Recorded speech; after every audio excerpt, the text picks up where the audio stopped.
Most people think inflammation is something you feel, a swollen knee, a sore back, a headache that won't quit. So they wait until they feel it to deal with it. That's the mistake.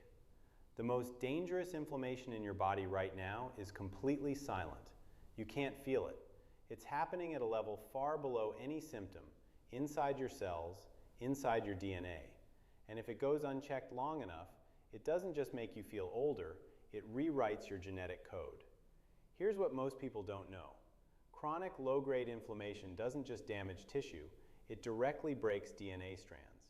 It overwhelms the enzymes your body uses to repair those breaks.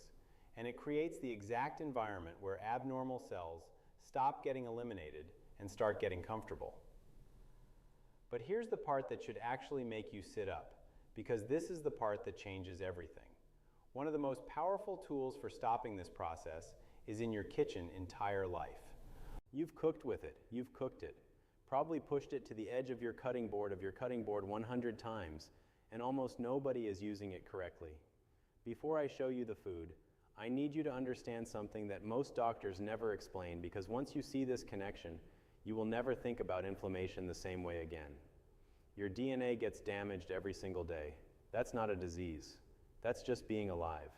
Every time a cell divides, every time you're exposed to pollution, UV light, even the byproducts of your own metabolism, your DNA takes hits. Under normal conditions, your body handles this brilliantly. You have repair enzymes, proteins like OGG1 and PAP1, whose entire job is to scan your genome, find damage, and fix it before anything goes wrong. Think of them like a 24-hour maintenance crew working the overnight shift. They're in there every night patching holes, fixing breaks, keeping everything running. Now here's where chronic inflammation enters the picture, and this is where it gets serious.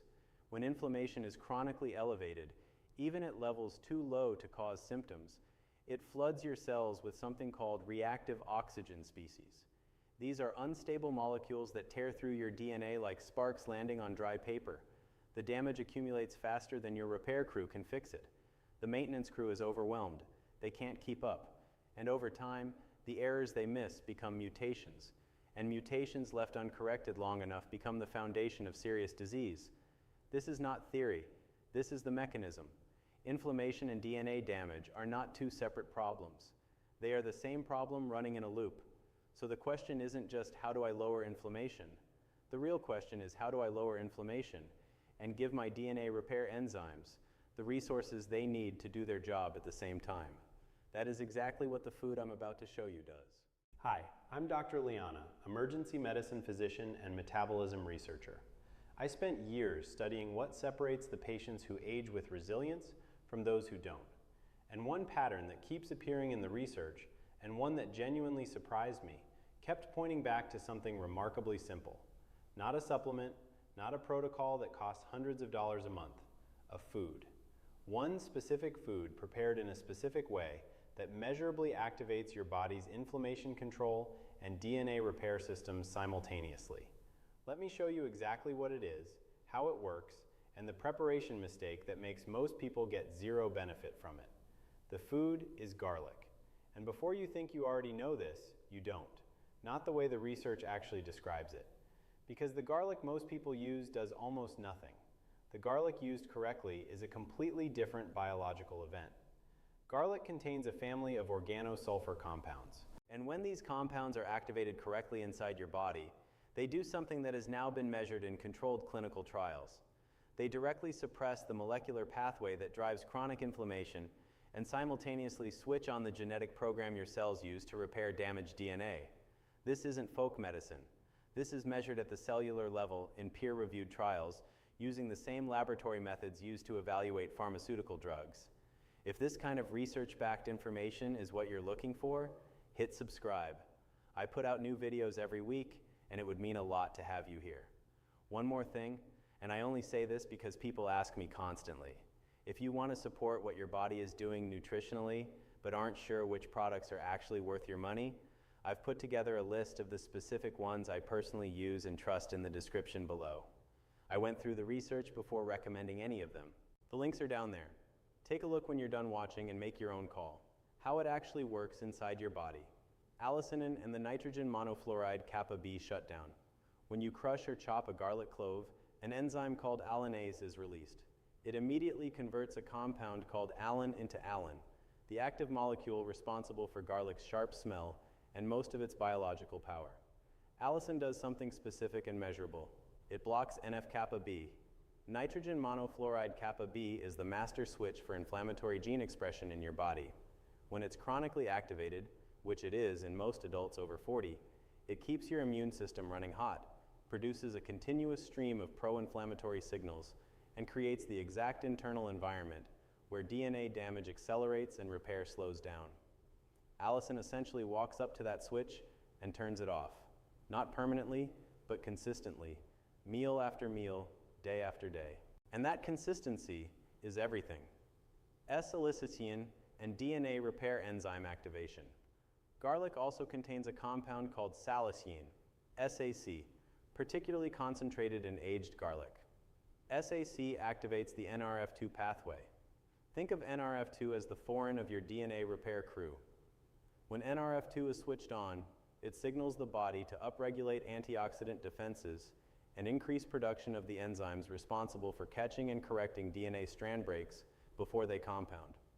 This is the direct link between garlic consumption and DNA repair. It's not garlic making you feel better. It's garlic telling your genome to defend itself more aggressively.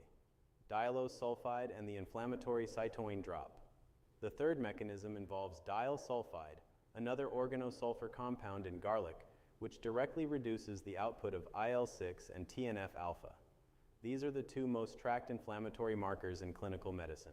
Chronically elevated IL-6 and TNF-alpha are associated with accelerated cellular aging, suppressed immune surveillance, and critically impaired DNA repair enzyme function. By reducing these two signals, garlic removes one of the main reasons your repair crew can't keep up. This isn't a single study. The evidence on garlic's anti-inflammatory and DNA protective mechanisms has been replicated across multiple institutions and populations. Researchers at the University of Ancora measured inflammatory markers in 50 adults with elevated CRPC reactive protein, the standard clinical marker for systemic inflammation.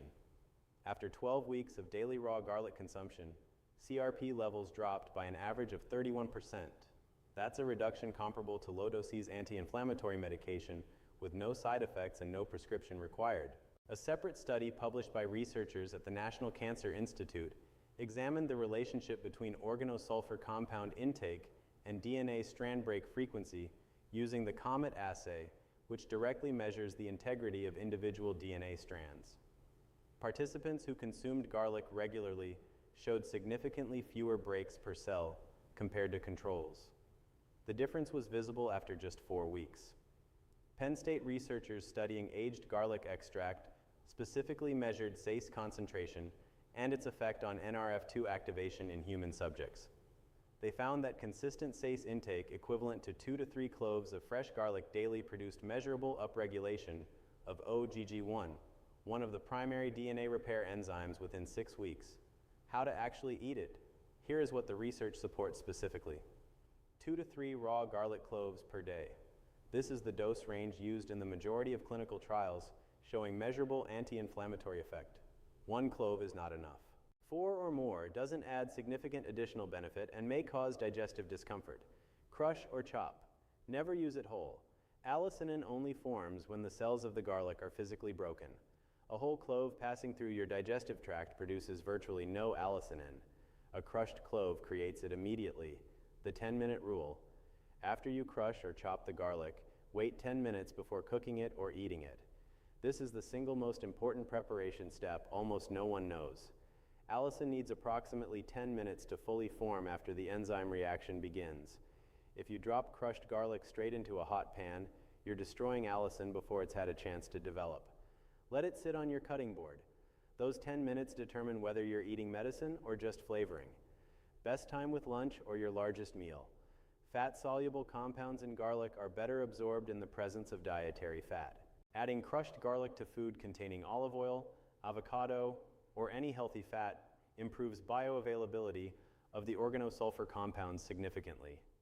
If raw garlic isn't tolerable for you, aged garlic extract, specifically products standardized to SACE content, is the only supplement form shown in studies to preserve the DNA repair activating compounds. Standard garlic powder does not work the same way. Here are some preparation mistakes that eliminates most of the benefit. The most common mistake is putting garlic directly into hot oil the moment it's chopped. This is how nearly every recipe instructs you to cook. And from a flavoring perspective, it works fine. From a biological perspective, you've just destroyed the primary active compound before it could form. Remember, allicin needs 10 minutes after crushing to develop. High heat denatures allinase almost instantly. If that enzyme is deactivated before allicin forms, the reaction never happens. You get flavor. You get no medicine.